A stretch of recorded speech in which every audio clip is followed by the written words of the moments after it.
Hello students, in this video we are discussing what is coordination and features of coordination.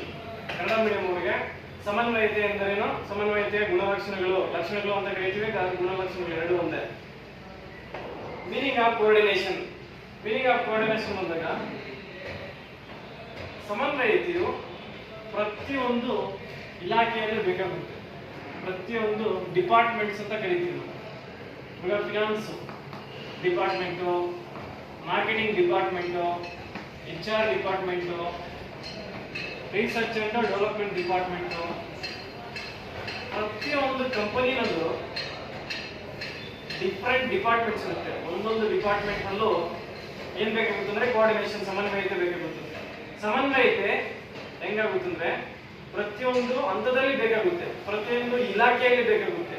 ಇವಾಗ ಮಾನವ ಸಂಪನ್ಮೂಲಗಳು ತೆಗೆದುಕೊಂಡ್ರೆ, ಹಣಕಾಸಿನ ಸಂಪನ್ಮೂಲಗಳು ತೆಗೆದುಕೊಂಡ್ರೆ, ಎಲ್ಲ ಕಡೆನೂ ಏನಾಗುತ್ತೆ ಅಂದ್ರೆ ಪ್ರತಿಯೊಂದು ಇಲಾಖೆಯಲ್ಲೂ ಸಮನ್ವಯತೆ ಬೇಕಾಗುತ್ತದೆ. Meaning of coordination: manager integrates and units the activities of different departments and pursue to achieve the common goal of an organisation.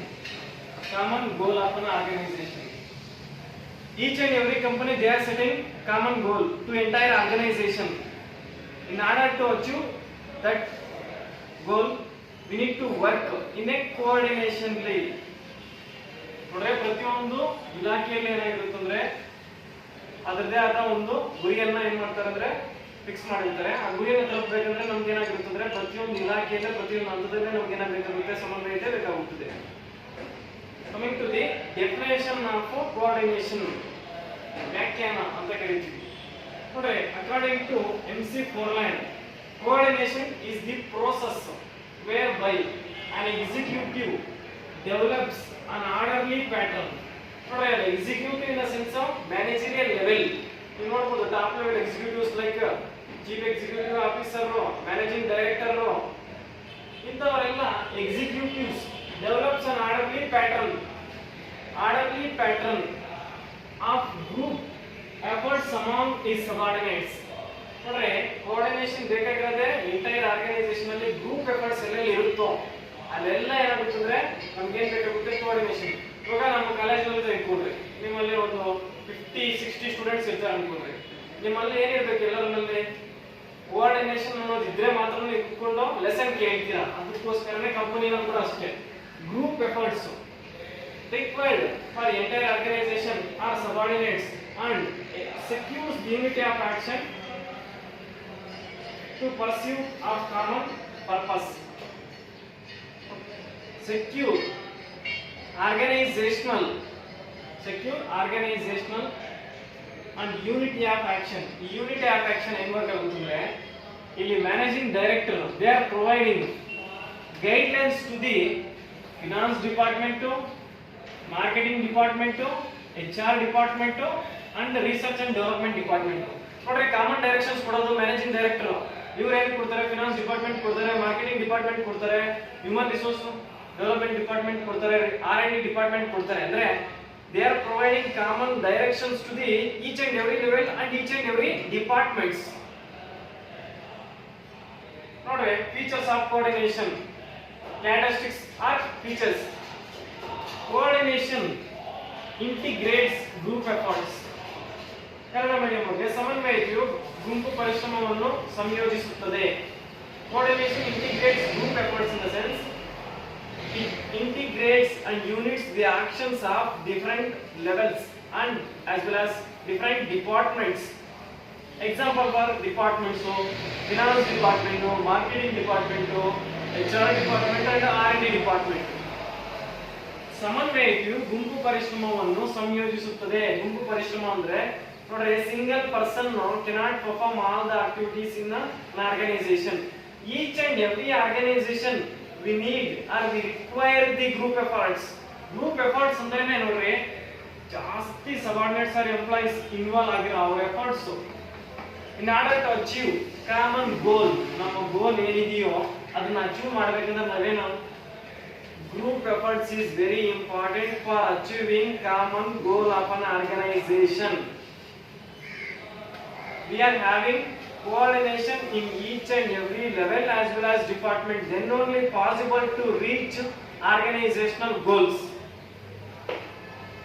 ಗುಂಪು ಪರಿಶ್ರಮವನ್ನು ನಾವು ಸಂಯೋಜಿಸಬೇಕಾದರೆ, ಒಂದು ನಿರ್ದಿಷ್ಟ ಗುರಿಯನ್ನು ತಲುಪಬೇಕಾದರೆ ಎಲ್ಲ ಇಲಾಖೆ ಮತ್ತೆ ಎಲ್ಲ ಹಂತದಲ್ಲೂ ಸಮನ್ವಯತೆಯು ಅತ್ಯವಶ್ಯಕತೆ. Coordination ensures unity of action. ಸಮನ್ವಯತೆಯು ಕ್ರಿಯೆಯ ಏಕತೆಯನ್ನು ಖಚಿತಗೊಳಿಸುತ್ತದೆ. ನೋಡ್ರಿ, ಕ್ರಿಯೆಯ ಏಕತೆಯನ್ನು ಖಚಿತಗೊಳಿಸುತ್ತದೆ ಅಂದ್ರೆ unity of action. Unity of action. Here, the managerial level, they are providing necessary directions to the different departments as well as different levels of an organization. Different levels like a top level management, middle level management and lower level management. Different departments like finance manager, marketing manager, HR manager. Different departments. They are providing necessary directions to the different departments. Then the different departments, they need to work in a very coordination manner, like each and every employee-employer relationship, each and every superior subordinate relationship work in a very coordination manner. ಸಮನ್ವಯತೆ ಯಾರ್ಯಾರ ನಡುವೆ ಇರಬೇಕಂದ್ರೆ ಇಲ್ಲಿ ಕ್ರಿಯೆ ಏಕತೆ ಅಂದ್ರೆ ಏನಾಗುತ್ತಂದ್ರೆ ಇಲ್ಲಿ ಎಲ್ಲ ಒಂದು ನೌಕರರಿಂದ ಆಗಿರ್ಬೋದು, ಉನ್ನತ ಹಂತದವರಿಂದ ಆಗಿರ್ಬೋದು, ಅವರು ಕೊಡೋ ಒಂದು ಸೂಚನೆಗಳನ್ನ ಪಾಲನೆ ಮಾಡಬೇಕಾಗುತ್ತೆ ಎಲ್ಲ ನೌಕರರು. ಇವಾಗ ಪಾಲನೆ ಮಾಡೋದ್ರಿಂದನೇ ಕಂಪನಿ ಏನು ಗುರಿಯನ್ನ ಫಿಕ್ಸ್ ಮಾಡಿರುತ್ತೋ ಆ ಗುರಿಯನ್ನ ನಾವೇನ್ ಮಾಡ್ಬೋದು, ಸುಲಭವಾಗಿ common goal of an organisation ನಾವು ಈಸಿಯಾಗಿ ಅಚೀವ್ ಮಾಡಬಹುದು. Common goal of an organisation. Next ಮೂರನೇದು, coordination is a continuous process. Kannada medium ನಲ್ಲಿ ಸಮನ್ವಯತೆಯು ನಿರಂತರ ಪ್ರಕ್ರಿಯೆ ಆಗಿದೆ ಅಂತ ಕರಿತೀವಿ. ಯಾಕೆ ಗೊತ್ತಾ? Coordination is a continuous process because it starts from planning and it continues till to controlling. ಸಮನ್ವಯತೆಯನ್ನು ನಿರಂತರ ಪ್ರಕ್ರಿಯೆ ಅಂತ ಕರಿತೀವಿ. ಯಾಕಂದ್ರೆ ಸಮನ್ವಯತೆಯು ಆರಂಭವಾಗುವುದು ಯೋಜಿಸುವಿಕೆಯಲ್ಲಿ. ಎಲ್ಲಿ ತನಕ ಇದು ನಿರಂತರವಾಗಿ ಹೋಗುತ್ತಂದ್ರೆ ನಿಯಂತ್ರಿಸುವಿಕೆ ತನಕ. ನೀವು ನೋಡಬಹುದು, ನಿರ್ವಹಣೆಯ 5 ಕಾರ್ಯಗಳಿರುತ್ತದೆ. ಮೊದಲನೇ ಕಾರ್ಯ ಯೋಜಿಸುವಿಕೆ, ಎರಡನೇದು ಸಂಘಟಿಸುವಿಕೆ, ಮೂರನೇದು ಸಿಬ್ಬಂದಿ, ನಾಲ್ಕನೇದು ನಿರ್ದೇಶಿಸುವಿಕೆ, ಐದನೇದು ನಿಯಂತ್ರಿಸುವಿಕೆ. ಪ್ರತಿಯೊಂದು ಕಾರ್ಯದಲ್ಲಿ ಸಮನ್ವಯತೆಯು ಅತ್ಯವಶ್ಯಕವಾಗಿರುತ್ತದೆ. Each and every function of management require coordination like 5 functions in management: POSDC. Planning, organizing, staffing, directing, controlling. Each and every function of management will require coordination. Next, coming to the fourth characteristic, coordination is an all-pervasive function. ಕನ್ನಡದಲ್ಲೇ ಸಮನ್ವಯತೆಯು ಸಾರ್ವತ್ರಿಕ ಕಾರ್ಯವಾಗಿದೆ ಅಂತ ಕರೀತೀವಿ. Coordination is an all-pervasive function ಅಂತ ಕರೀತೀವಿ. ಯಾಕಂದ್ರೆ coordination is an all-pervasive in the sense coordination is required in all levels as well as all departments in an organization. ಎಲ್ಲೆಲ್ಲಿ ಬೇಕಾಗುತ್ತೆ ಎಲ್ಲ ಹಂತಗಳಲ್ಲಿ. ನಿಮ್ಗೆ ಗೊತ್ತಿದೆ ಎಷ್ಟು ಹಂತಗಳಿದೆ. Top level management, middle level management as well as lower level management we require coordination and different departments like finance department, marketing department, human resource department and research and development department. Each and every department we require coordination. ಅಂದ್ರೆ ಸಮನ್ವಯತೆಯು ಸಾರ್ವತ್ರಿಕ ಕಾರ್ಯವಾಗಿದೆ ಅಂತ ಕರೀತೀವಿ. ಕಾರಣ ಏನಂದ್ರೆ ಎಲ್ಲ ಹಂತಗಳಲ್ಲಿ, ಉನ್ನತ ಹಂತ ಆಗಿರ್ಬೋದು, ಮಧ್ಯಮ ಹಂತ ಆಗಿರ್ಬೋದು, ಕೆಳ ಹಂತ ಆಗಿರ್ಬೋದು, ಎಲ್ಲ ಹಂತಗಳಲ್ಲಿ ಸಮನ್ವಯತೆ ಬೇಕಾಗುತ್ತದೆ. ವಿವಿಧ ಇಲಾಖೆಗಳು ತೆಗೆದುಕೊಳ್ಳಿ. ವಿವಿಧ ಇಲಾಖೆಗಳು ಅಂದ್ರೆ ಹಣಕಾಸಿನ ಇಲಾಖೆ ತೆಗೆದುಕೋಬಹುದು, ಮಾರ್ಕೆಟ್ ಇಲಾಖೆ ತೆಗೆದುಕೋಬಹುದು. ಇದ್ರ ಬಗ್ಗೆ ಎಲ್ಲ ಇಲಾಖೆಯಲ್ಲಿ ನಮ್ಗೆ ಏನ್ ಬೇಕಾಗುತ್ತೆ, ಸಮನ್ವಯತೆ ಬೇಕಾಗುತ್ತೆ. ಇವಾಗ ನೋಡ್ರಿ, ಎಲ್ಲ ಒಂದ್ ಇಲಾಖೆ ಕಂಡ್ರೆ ಇನ್ನೊಂದು ಇಲಾಖೆಗೆ ಆಗಲ್ಲ.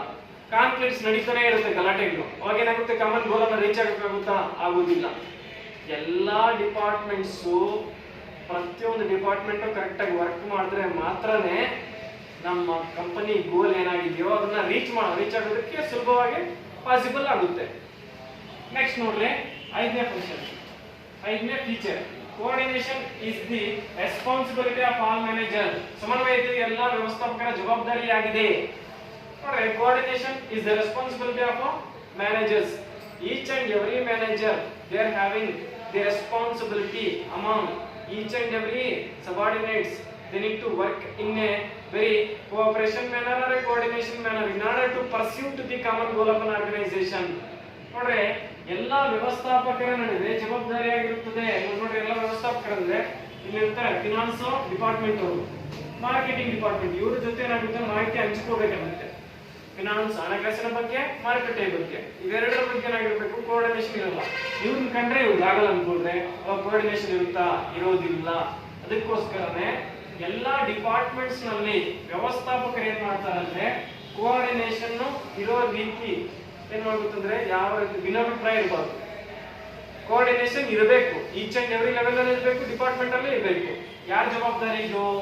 Managers responsibility. ಇವಾಗ ಬ್ಯಾಂಕ್ ಮ್ಯಾನೇಜರ್ ತೆಗೆದುಕೊಳ್ಳಿ ಎಕ್ಸಾಂಪಲ್.